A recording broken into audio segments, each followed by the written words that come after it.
Essa paz aí abundantemente no seu coração nessa manhã. Estou muito feliz por esse momento especial, estar aqui mais uma vez com os irmãos, com a igreja, um momento muito importante. Essa canção ela traz uma reflexão profunda às nossas vidas. E esses dias eu estava tendo uma confraternização com os homens, eu estou com um projeto em Altamira chamado Homem de Aliança, só homens casados, tá? E nós já estamos há 2 meses na nossa confraternização.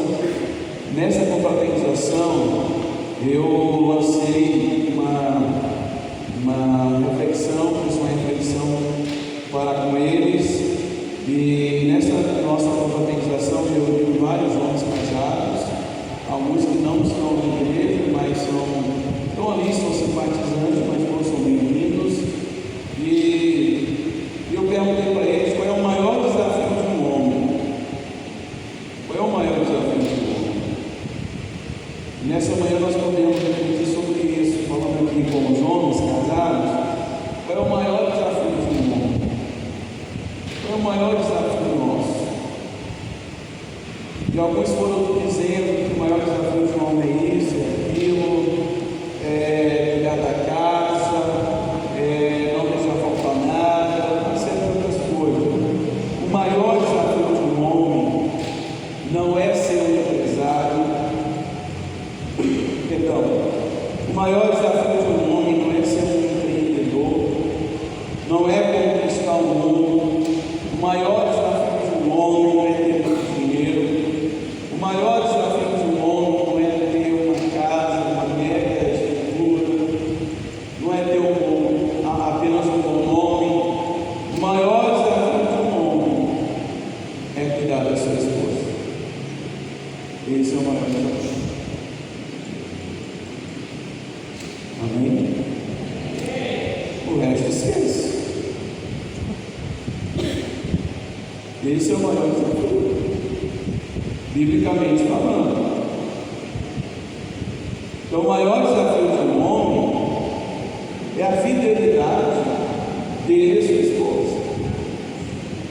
E eu trabalho muito com os homens, porque a natureza, em pleno século XXI, ela vem sendo distorcida.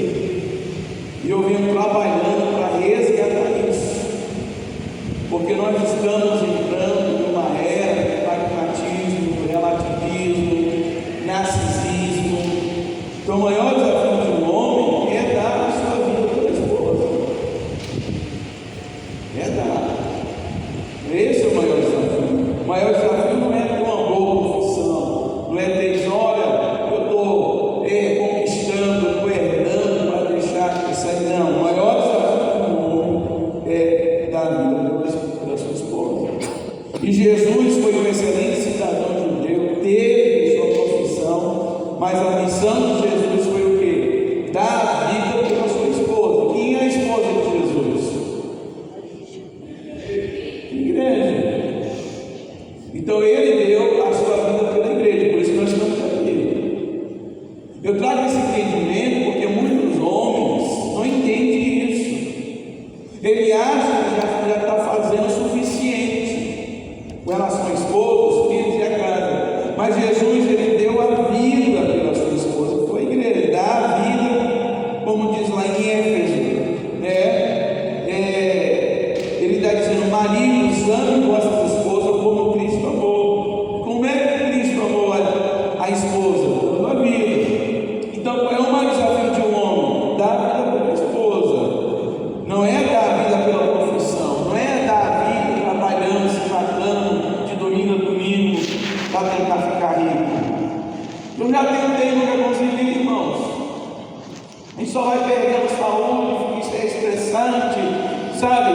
Então não é dar a vida pela profissão, porque a gente usa a profissão, muitas das vezes o homem usa a profissão para fugir de casa, né? Ele usa a profissão, sabe, irmão? Usa o ministério para sair de casa, é dar a vida pela sua esposa. Amém? Eu estou trabalhando um material com relação a isso, né? Uma linguagem para os homens, fazer o nosso encontro só para homens casados, só homens casados.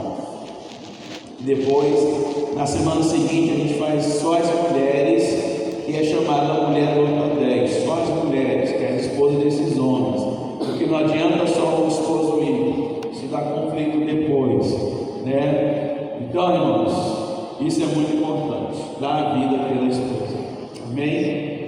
Depois a gente vai ver o que é dar a vida pela esposa, é renúncia, é quebra de orgulho, uma série de outras coisas. Pois bem, a minha pergunta nessa manhã é: o que está governando a sua alma? Vamos falar sobre alma. Quem realmente está governando a sua alma? O Espírito Santo ou as dores não tratadas? Quem está governando as nossas vidas? Então essa é uma pergunta que define o rumo da vida de qualquer discípulo de Jesus. Então, ninguém cresce espiritualmente, irmãos, acima do nível de suas emoções tratadas e curadas em Deus. Ou seja, o espiritual e o emocional aqui não estão separados, eles caminham juntos, não se separam. Então, por isso, antes da gente entrar aqui nesse estudo, deixe essa pergunta aqui para a gente refletir o que está governando a sua alma, o que está governando, dirigindo a sua vida, porque a maioria dos cristãos ora para Deus mudar seu destino, quando Deus está tentando mudar, na verdade, a direção interna da alma, sabe, irmãos? Então, quem é que decide tudo? Escolha, reações, relacionamento, decisões, visão de vida e até mesmo de servir a igreja, sabe? Então, vivemos um tempo em que milhões de pessoas elas estão frequentando a igreja, tá? E é uma pesquisa que eu faço, é uma sensibilidade que eu busco em Deus para ajudar a igreja, ajudar pessoas, sabe? Por quê? Porque essa era é diferente da era de antigamente, é muito diferente, irmãos, sabe?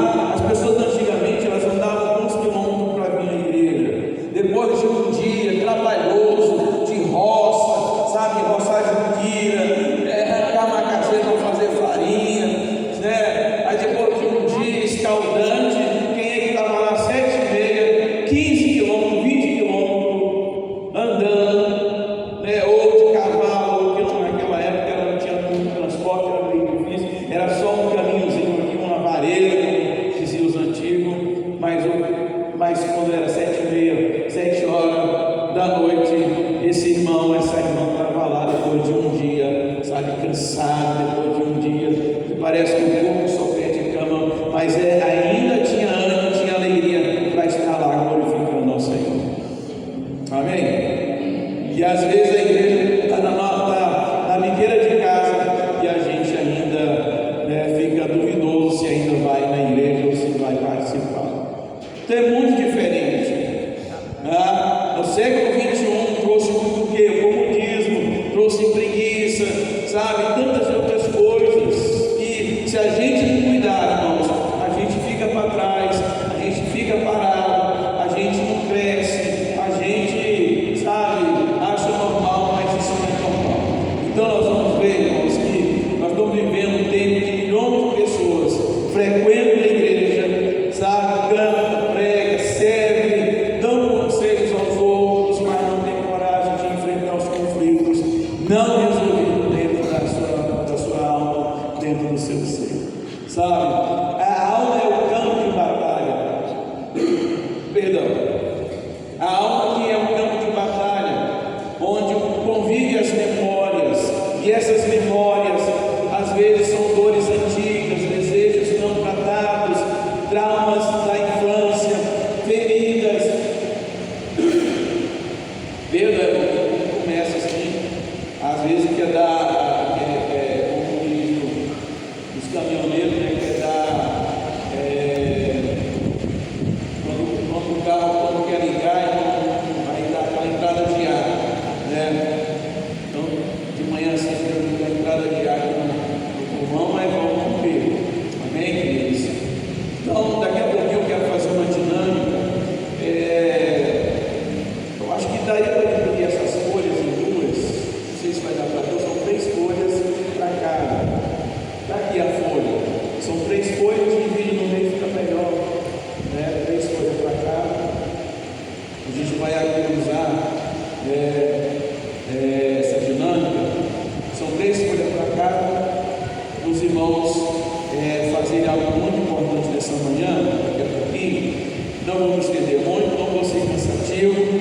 mas bem objetivo aqui nessa manhã, para a gente entender um pouquinho sobre o que governa a nossa alma.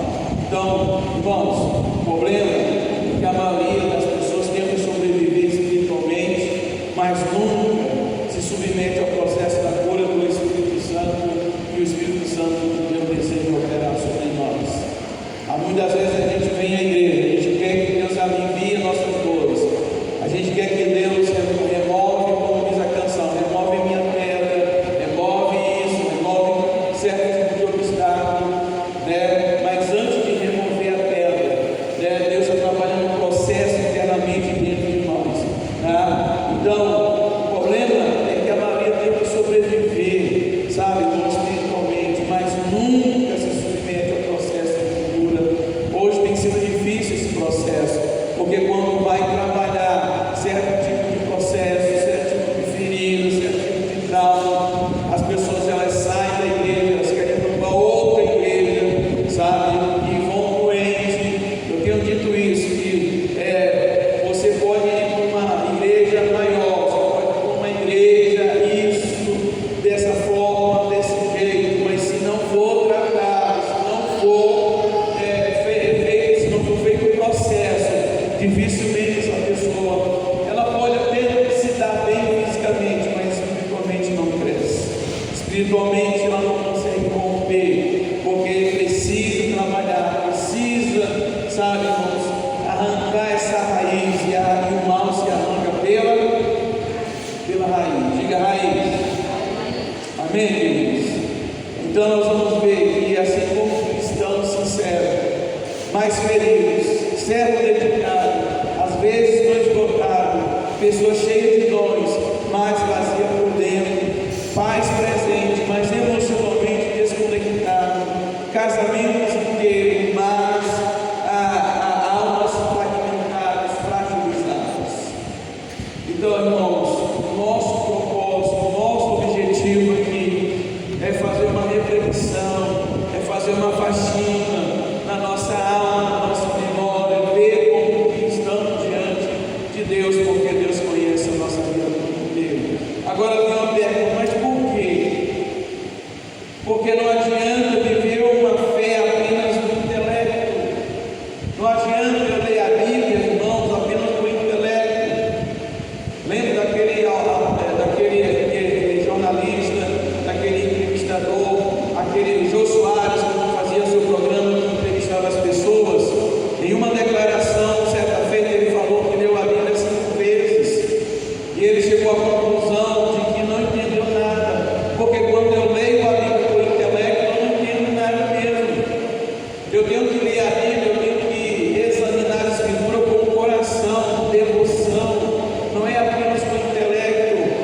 Então, por isso que quando a Bíblia diz que o nosso culto tem que ser racional, que o nosso culto, irmãos, tem que ser um culto verdadeiro, exatamente isso, porque com o intelecto eu esqueço, com o intelecto, sabe, acaba se fazendo heresias, e eu tenho que ler a Bíblia com o coração, sabe, eu tenho que ir devagar, eu tenho que ir pesquisando, anotando, não é ler a Bíblia de forma, sabe, ligeira, correndo. Eu preciso me concentrar, amém, queridos? Eu preciso me concentrar diante da palavra, sabe, para que possa entender, para que possa compreender, como você estivesse comendo, como você estivesse alimentando, você vai mastigando, você vai processando, né, o alimento. Assim é a nossa vida espiritual, quando a gente está se alimentando, a gente vai mastigando, diga mastigando, diga mastigando, diga mastigar, amém? Mastigando. E quando você vai ler a Escritura, você deixa de lado, deixa de lado, ou longe de você, distante de você, o celular, porque se cair uma mensagem ali, você fica curioso para saber quem está mandando mensagem. Então você guarda, desliga, coloca em outro lugar, e quando você vai meditar na palavra, você precisa ter a palavra, você precisa ter um caderno, você precisa ter uma caneta, você ir anotando, sabe, aquilo que você não está entendendo, porque nós devemos fazer pergunta para o texto: quem, como,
Amém?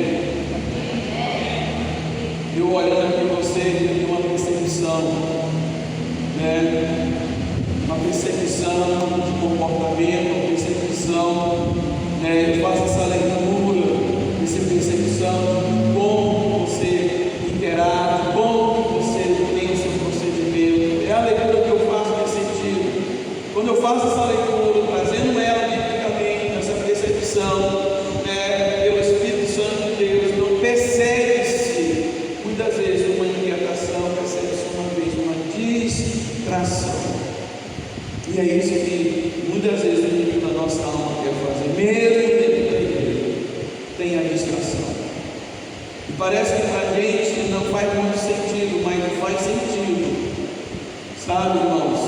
Porque mesmo dentro da igreja, mesmo que eu incentivo isso lá na igreja local, onde eu pastoreio, eu digo para os irmãos, para os membros, né, que quando se tem algum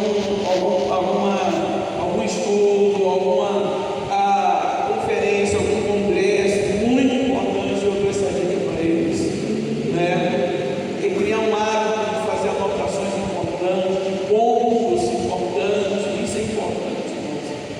Mas às vezes eu percebo também que a maioria da liderança, onde eu pastoreio, nem a Bíblia é listrada para a igreja.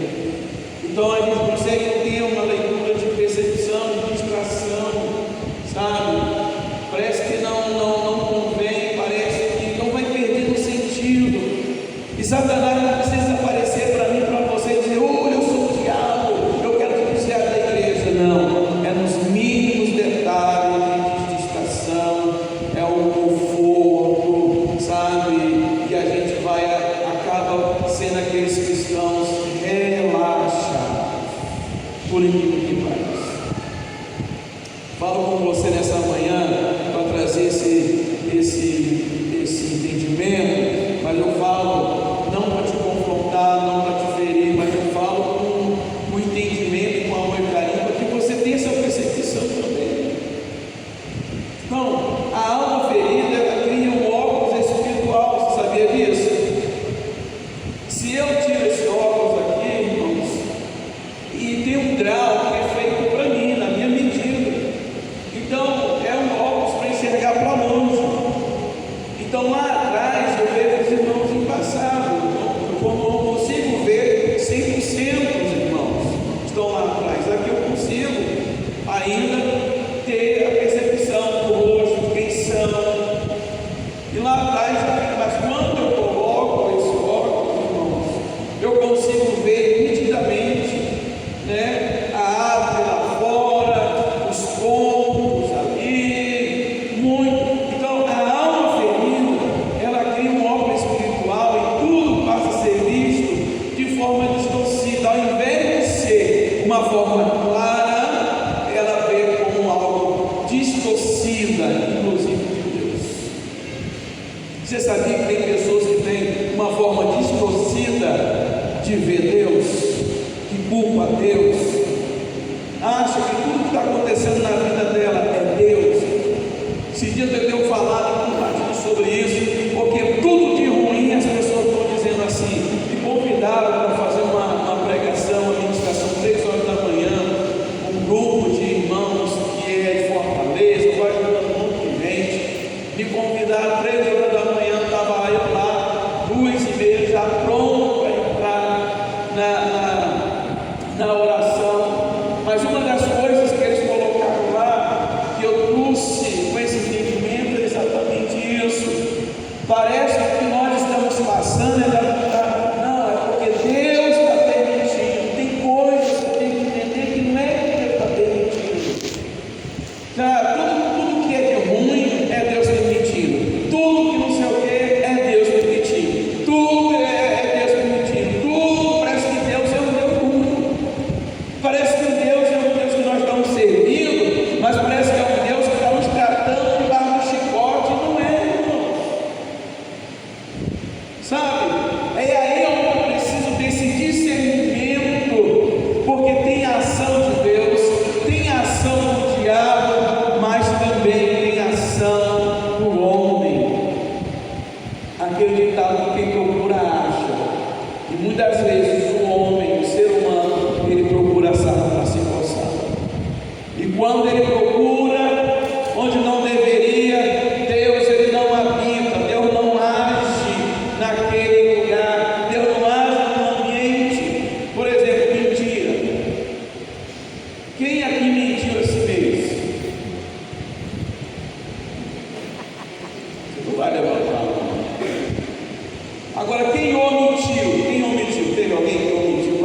mas eu omiti. Teve alguém?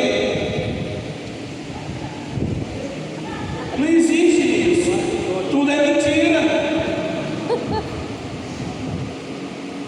Você entende que a gente dá um jeitinho brasileiro? A gente, não, eu não vou mentir, mas eu vou me omitir. É mentira.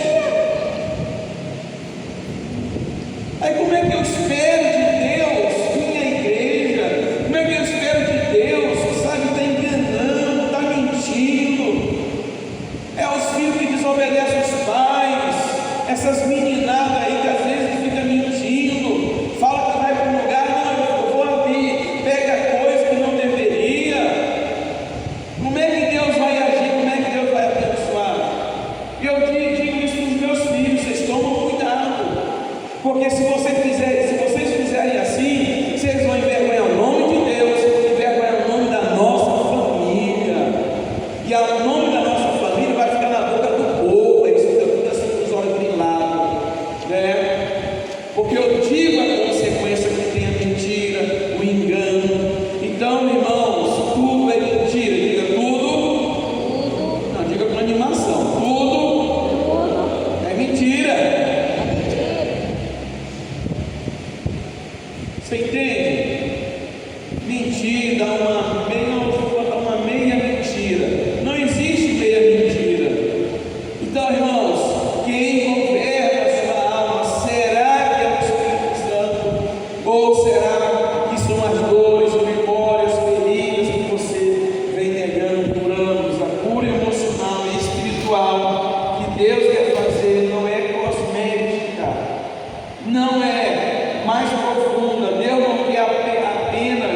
não quer consertar apenas o nosso comportamento. Ele quer transformar o coração, que é o centro da alma, a sede das motivações. Amém, queridos? Amém? Aleluia? Ele quer trabalhar o nosso coração. Então esse momento aqui, irmãos, é um momento propício, sabe? E esse estudo nos convida a olhar para dentro e permitir que o Espírito Santo ilumine nossa alma e abrirá caminho para a restauração interior, familiar e espiritual. Então, que governa a sua alma? Então, a primeira coisa aqui, a alma ferida governa os comportamentos, mas o Espírito Santo governa o caráter. Provérbios 4:23 diz: sobre o que se deve guardar, guarda o teu coração. Você tem que guardar o seu coração. Às vezes eu falo numa palestra para jovens, para adolescentes, que a moça, que a menina tem que guardar o coração dela. Não é entregar o coração dela para qualquer um que chega. Pode ser, irmãos, Tom Cruise, pode ser Brad Pitt, não sei o quê, mas tem que guardar o coração. Esse cara pode ser bonito, pode ter dinheiro, pode ter o melhor carro, pode ser da melhor família, mas se não tiver Jesus, sai fora, minha filha. Ai, pastor, mas ele é musculoso.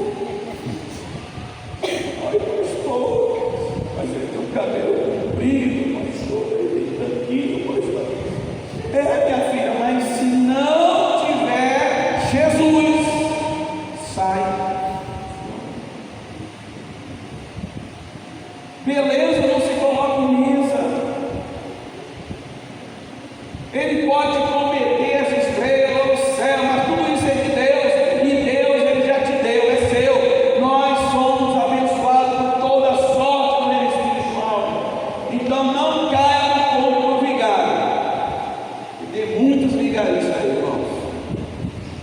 Eu instruo a minha, vai fazer agora 14 anos. Sabe, irmãos?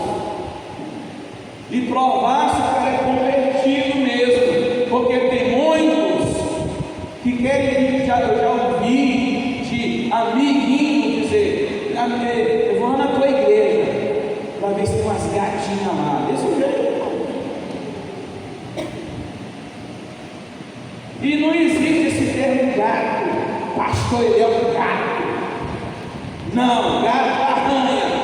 E depois de 6 meses, a minha volta toda quebrada, arrebentada, cheia de hematoma, porque pediu errado. Gato arranha.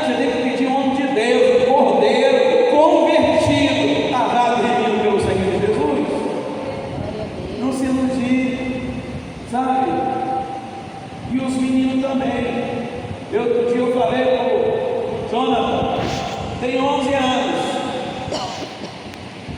porque ele viu a situação do rapaz e ele veio conversar comigo. Por isso que você não tem que bagunçar com filha alheia, meu amigo. Se você for para casar, tem que ser assim, tem que fazer amizade especial, como a gente estava na igreja. Ano passado, esse ano a gente casou 2, amizade especial. É um ano orando. Tem moça que pede o rapaz que só vai beijar ele no altar. E tem os caras que não aguentam e separa, porque ele quer beijar, ele quer pegar, ele quer amassar, ele quer. Eu falei, cara, tu entendeu? O rapaz, a moça, o moço, ele vai aproveitar no casamento, quer pegar tudo agora, meu amigo. E a menina foi firme, não deu certo, largou. Aí veio o outro, pegou a bênção, firme também, pastor, só vou beijar no altar. E beijou só no altar. O rapaz foi firme no batente, orando 1 ano. E depois veio o noivado. E depois veio o casamento. Estão lá casados para a glória de Deus. Mas fizeram prova também com Deus. Procurou saber quem era essa menina em casa. Porque na hora que a mãe viu, vai lavar a louça, filha. Tudo bem, eu estou pegando essa cara. A gente vê umas meninonas, grandonas, sabe, irmãos?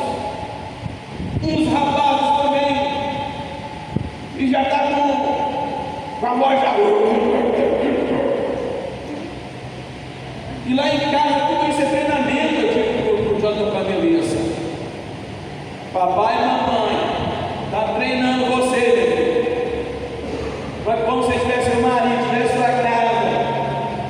Você daí é uma profissional, você também, rapaz. Porque quando vai passar pano na casa, está reclamando que eu limpou ontem, que eu não devia limpar hoje. E aí vai. Eu digo, não, minha amiga, quando você casar, você tem que ajudar a sua esposa. Você tem que ajudar a lavar a louça, você tem que ajudar a limpar a casa.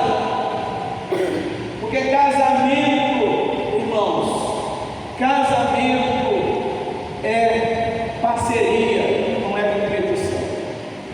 E eles entendem isso. Amém, Deus? Então, esses rapazes estão lá.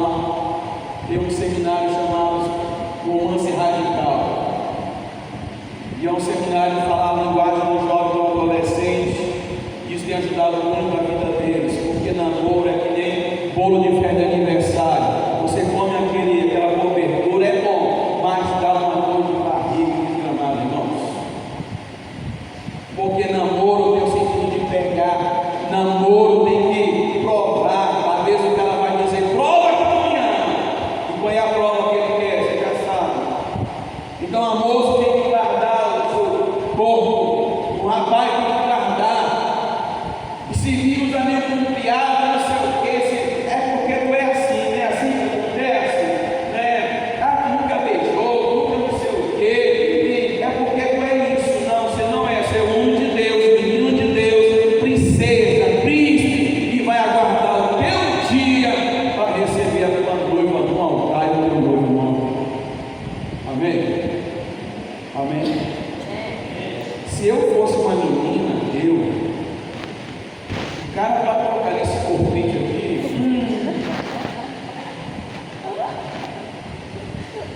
se eu fosse uma menina, o cara para colocar esse corpinho meu, ia ter que orar muito.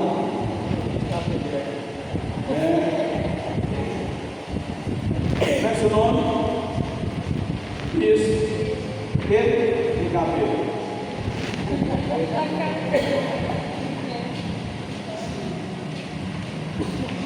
Como é que é o abraço do jovem ou do adolescente hoje? Então vamos, só um exemplo, viu, Pedro? Tá? Então eu quero abraçar a moça. Não vou trazer aqui a menina, né? Só um exemplo, viu, irmão? Então o abraço é de lado, vai de lado.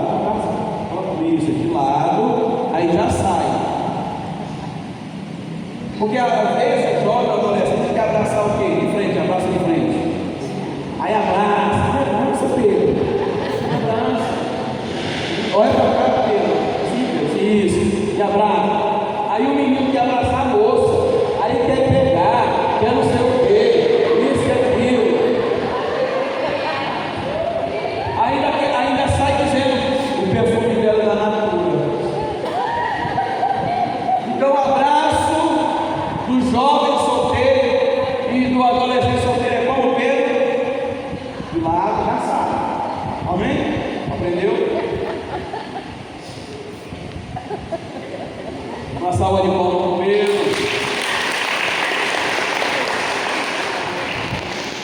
Aí vem cá, Pedro, vem cá. Aí se de repente vem aquele agoniado, né? E temos que vir, né? Apressadamente. Existe uma arma de defesa para as moças. Arma de defesa. Agora eu sou a moça, eu sou o rapaz. Aí você vem correndo e vem abraçar o mar. Mas vem com ânimo, filho. E assim,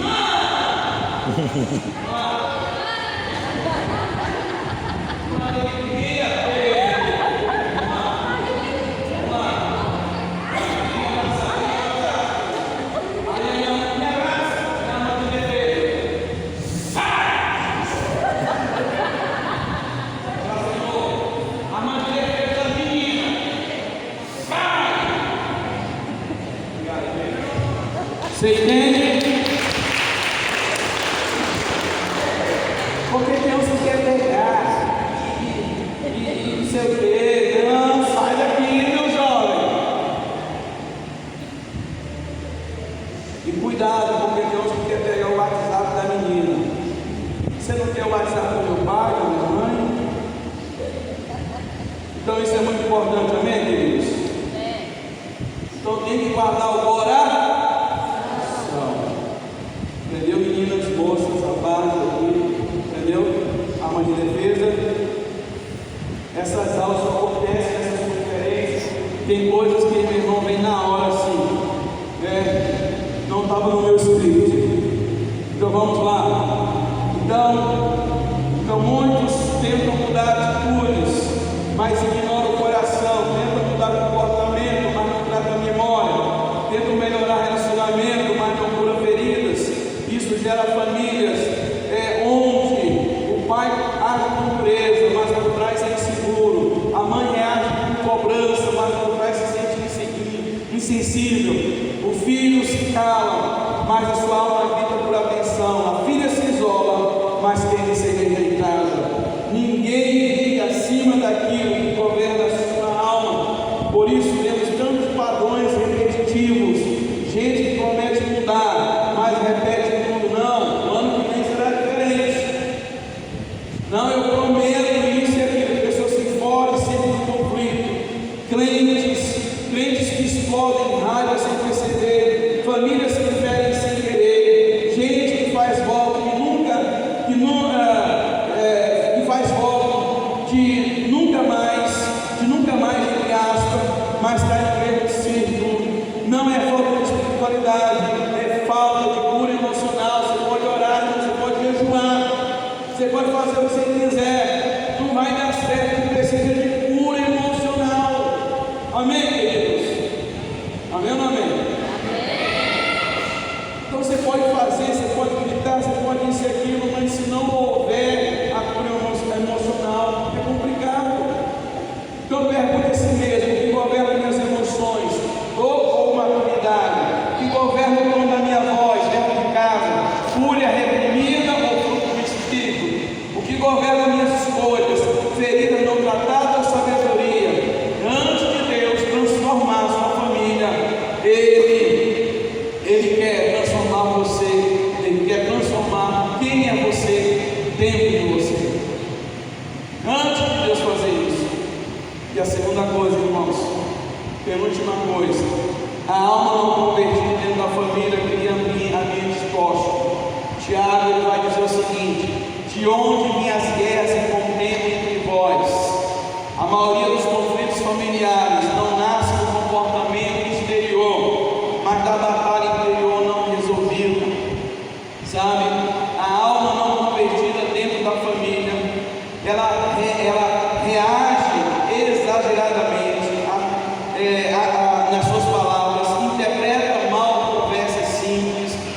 critica tudo, mas não enxerga suas próprias dores, sabe? Transforma opinião em defesa, não sabe pedir perdão, não sabe falar com mansidão, só sabe falar gritando. Tem alguém assim? Só sabe falar gritando?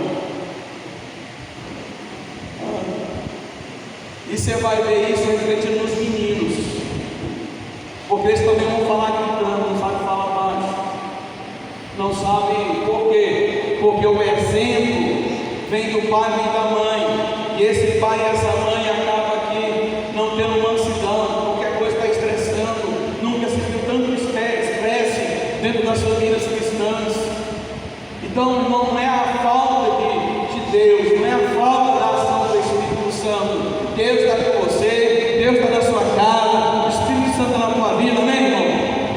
O que é que falta? Falta cura emocional, é isso que falta, falta equilíbrio, e tem coisas que não adianta buscar lá fora, não adianta, irmão, questão apenas só de viver terapia, dentro de outras coisas, nós precisamos de fato se esvaziar e dizer: Deus, eu estou agindo dessa forma, Deus tem misericórdia, me ajuda, me socorre, porque Deus ele entra com a sua pedagogia e a sua maravilha dentro de nós para resolver esses conflitos não resolvidos.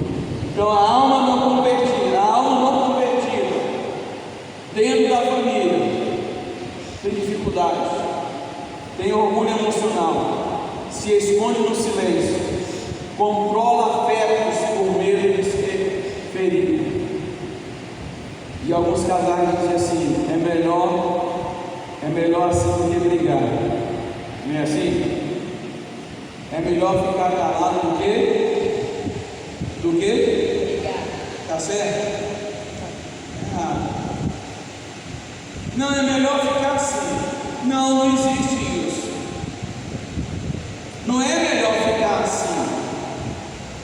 Não, tem que resolver. Então isso gera lares, vai gerar lares onde as pessoas convivem, mas não se conectam. E estão conectados sempre aonde, irmãos? No celular. Estão se conectando no celular. E a alma ferida cria a teologia própria. Ninguém me ama. Olha só o contexto. Ninguém me valoriza. Se eu não controlar, perco. Se eu não for duro, vão me atropelar. Se eu abrir o coração, vou sofrer. E por aí vai criando essas teologias próprias. Então essas vozes emocionais se tornam verdades internas. E quando essas vozes governam, o Espírito Santo não consegue restaurar relacionamento, porque ele não briga com a nossa vontade, nem com a nossa resistência emocional. Ele não vai fazer isso, porque o Espírito Santo ele é educado. Deus ele é educado. Deus ele bate. Deus ele chama a sua atenção de algo que precisa ser resolvido. Então, o marido que cresceu sem afeto interpreta o silêncio como perfeição. Essa é a grande questão. Uma esposa que sofreu abandono interpreta atraso como descaso. Um filho ferido interpreta correção como rejeição. Um pai frustrado interpreta qualquer questionamento como desrespeito. Ninguém é ruim, todo mundo está ferido, mas ninguém admite. Família se destrói não por maldade, mas por almas não resolvidas, por almas não compreendidas. Em último lugar, irmãos, a cura da alma começa onde eu permito que Deus revele as verdades que eu escondo. Tem coisa que só você e Deus sabe. Tem coisa que teu esposo não sabe, teu marido não sabe. Tem coisa que os meninos não falam para os pais com medo da brutalidade. E eu digo isso para os meus filhos: não tenham medo, não escondam nada. Confesse, porque se descobrir é pior. E eles têm esse diálogo, têm essa conexão com a gente. Às vezes, de uma forma, eles contam-se tipo uma parada, que é para falar logo o assunto, então eles dão a rodeio. E eles contam um exemplo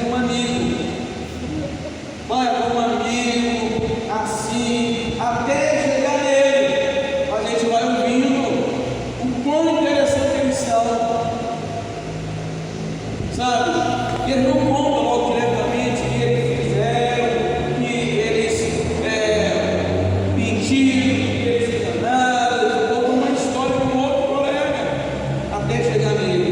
Ou seja, para ir apaziguando, sabe? E a Bíblia diz: sonda-me, ó Deus. E a cura emocional é impossível sem autoconfronto, irmãos. Deus só cura aquilo que eu coloco à luz, amém, queridos? Deus só cura aquilo que eu coloco à luz, e a luz é Cristo. A luz é Cristo, amém? Por isso a cura começa com 3 decisões. Com 3 decisões aqui para a gente ir para a nossa dinâmica. Vamos lá? A cura ela começa com 3 decisões. Diga 3 decisões. Primeira dela é a última. Vamos para a nossa dinâmica. Primeira decisão espiritual. Primeiro, encarar a verdade interior. Aí você pergunta: por que eu reajo assim? Você já se fez essa pergunta? Por que eu reajo? Por que eu grito? Por que eu estou estressada? Por que a minha reação é essa? O que essa situação desperta em mim? Qual dor antiga estou carregando? Qual é a dor antiga que eu estou carregando? Quem eu nunca perdoei de verdade? Qual o trauma eu escondo dentro da espiritualidade? Não é a primeira pergunta, primeira decisão. Por que eu reajo assim? O que essa situação desperta em mim? Qual a dor que eu estou carregando? Quem eu nunca perdoei de verdade, mesmo de verdade? Qual o trauma que eu escondo dentro da espiritualidade? Segunda coisa, submeta a alma ao Espírito. Se a alma não se ajoelha diante do Espírito Santo, ela dominará tudo até a sua fé. A alma só se converte quando o quê? Renuncio à autoproteção emocional, permito que Deus toque memórias antigas, admiro minha fragilidade emocional, paro de fugir do que sinto e deixo Deus tratar o meu mundo. O problema, irmãos, não é o diabo. O problema com Deus não é o diabo. Não é. O diabo já está resolvido, a situação dele. O problema com Deus é os orgulhosos. Porque a Bíblia diz que Deus resiste aos orgulhosos, mas Ele dá graça aos humildes. Em último lugar, irmãos, reconstruir relações familiares com humildade e verdade. Famílias não são restauradas por quem está certo, por quem está com a razão, mas quem está disposto a tratar a alma, a tratar o outro. Isso explica pedir perdão sem defesas, ouvir sem interromper, falar sem atacar, admitir feridas, deixar Deus reprogramar memórias, romper ciclos emocionais herdados e decidir amar de forma madura. Porque tem muita coisa que muita gente herda dos seus pais, das suas mães. Algumas coisas são boas, mas outras nós temos que tirar da nossa mochila. Porque às vezes o casal, às vezes o homem casa e a mulher casa e vai com a mochila do seu enxoval com muitas coisas mal resolvidas. Aí chega lá, por ter um lado disfuncional, acaba agregando isso dentro do seu casamento, dentro da sua família. E isso também é com relação aos homens e muitas coisas, por causa de abuso, por causa de tantas situações conflitantes que precisam ser resolvidas. Amém, queridos? Então vamos para a nossa dinâmica agora. Vamos lá. 3 folhas para cada um aqui.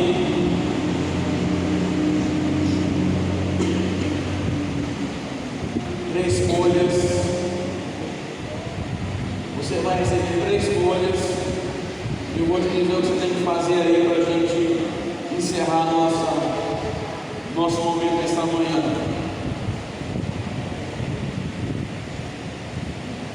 Tem caneta?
Você que está recebendo a folha, você coloca assim, primeiro, segundo e terceiro.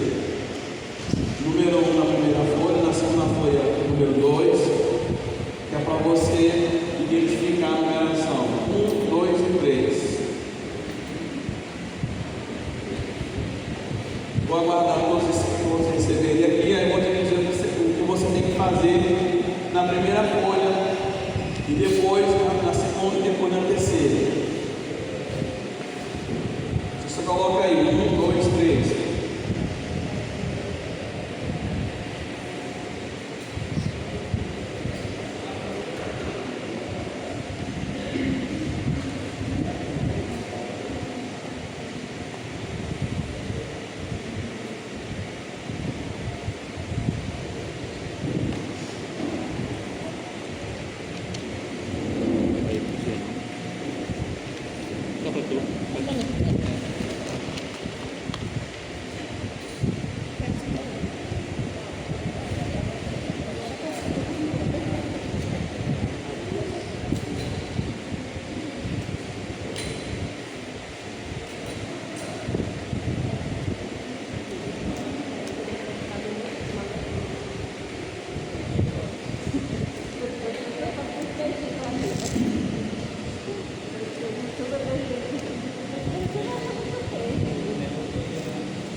primeira, dobre assim a folha, dobre, coloca embaixo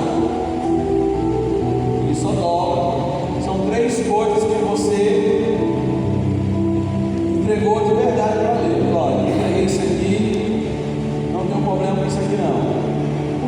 Vamos para a segunda folha, segunda gaveta. O que escondo nos outros, escreva 3 feridas que você nunca verbalizou, você nunca disse. 3 feridas que você nunca verbalizou, você nunca disse, aquilo que você esconde. Escreva 3.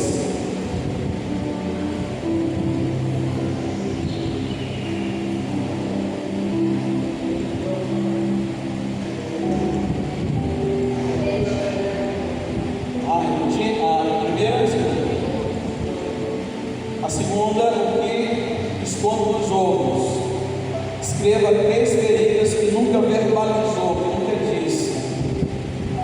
Você esconde isso.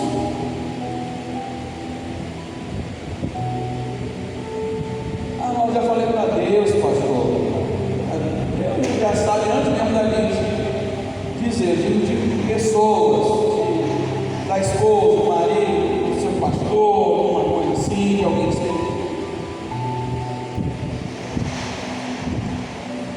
3 coisas, 3 feridas que nunca verbalizou.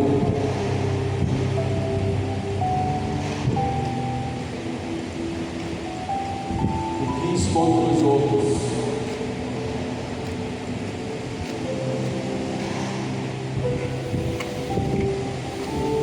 Por exemplo,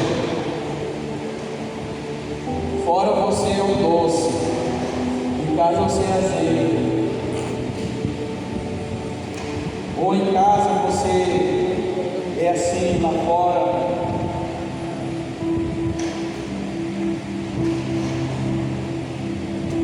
Na igreja, às vezes você acaba crente, mas depois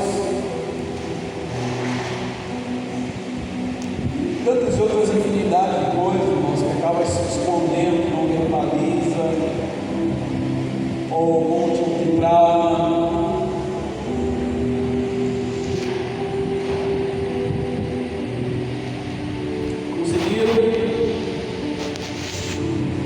Só 3. Pode ter mais, mas só 3.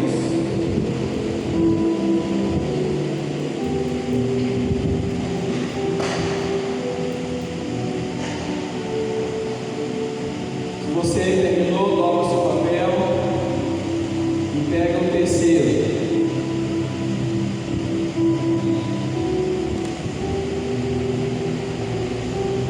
Vou repetir aqui. Primeira gaveta, que eu revelei a Deus. 3 coisas que entregou a Deus de verdade. Segundo, que esconde dos outros.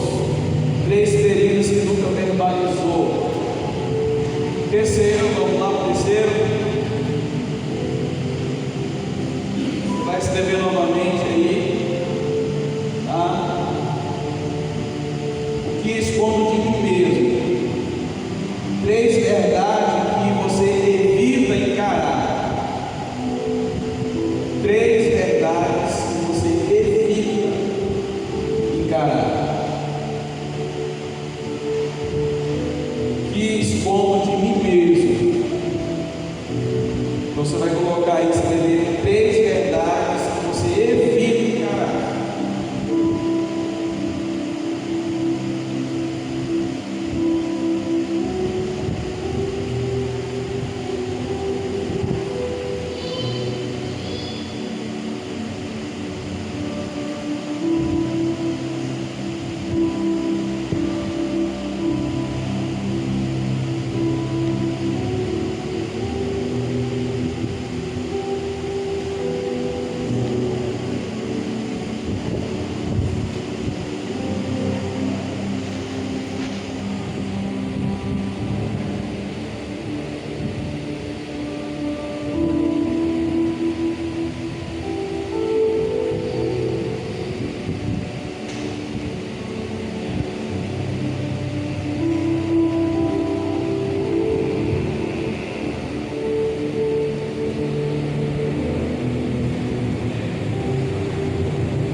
precisa mostrar ninguém, só dobra aí. Nós vamos orar pedindo que o Espírito Santo toque nessas áreas que você escreveu. E eu vou te convidar para fazer essa entrega simbolicamente a essas gavetas a Deus. E você vai ter uma canção ali, a gente vai colocar aqui dentro e depois vai ser destruído, vai ser queimado, o qual vai se carregar de fazer isso. Mas isso é um ato que você sai do seu lugar, você colocar aqui. E a alma, ela é poderosa, ela define escolha, humores, relacionamento, rumos de vida. Se a alma governa, irmãos, se a alma governa, nós precisamos entender que é um princípio que precisamos trabalhar.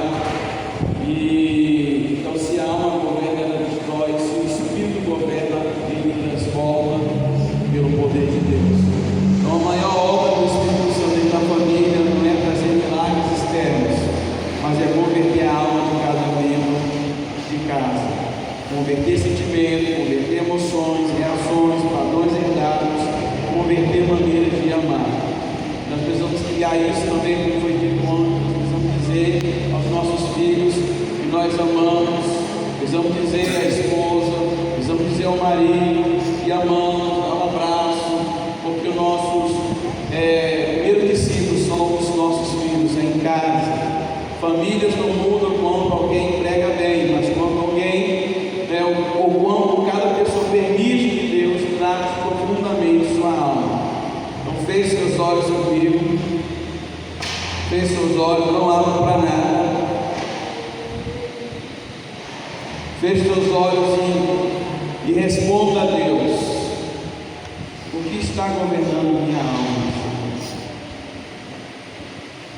Fale para Deus: o que está governando minha alma, Senhor? Se hoje você percebe que suas dores têm falado mais alto que o Espírito Santo, se você reconhece que suas reações revelam feridas antigas, se você sabe que sua família sofre por causa de emoções não tratadas, então hoje é o dia, nessa manhã, hoje é o dia de sua decisão. E eu te convido, os seus olhos fechados ainda, meditando e perguntando a Deus o que está governando a minha alma. Eu quero te convidar a você colocar sua alma diante do Espírito Santo de Deus, sua vida por inteiro, e convide a Ele para acessar suas memórias, acessar suas dores, seus traumas e seus medos.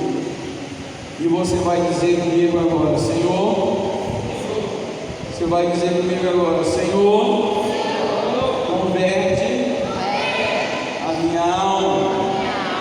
Senhor, converte a minha alma. Dito isso, nós vamos orar.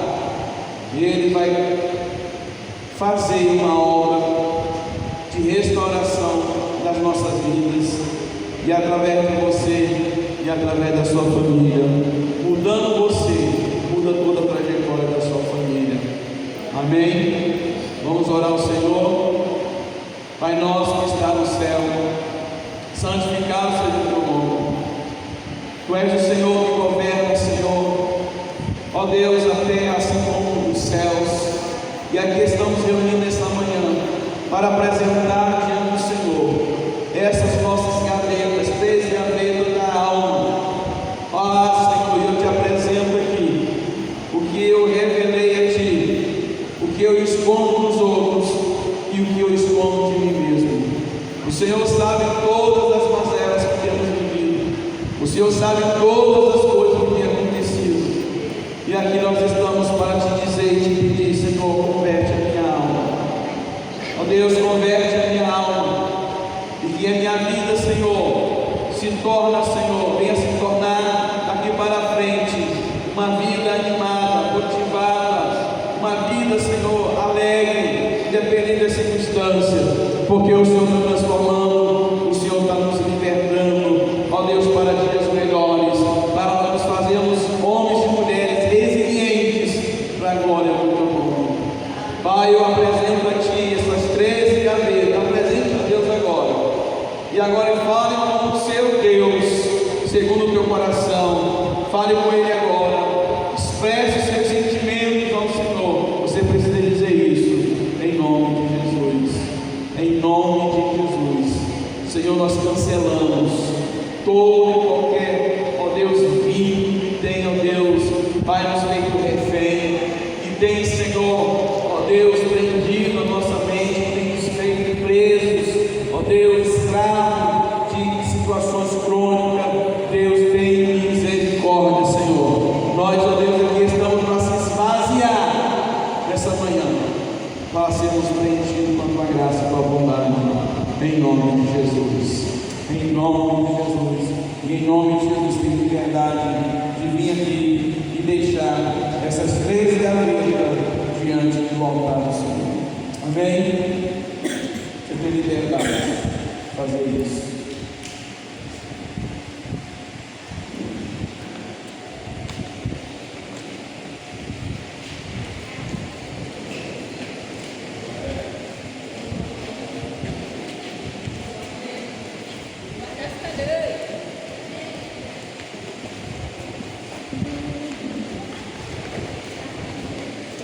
Deus abençoe,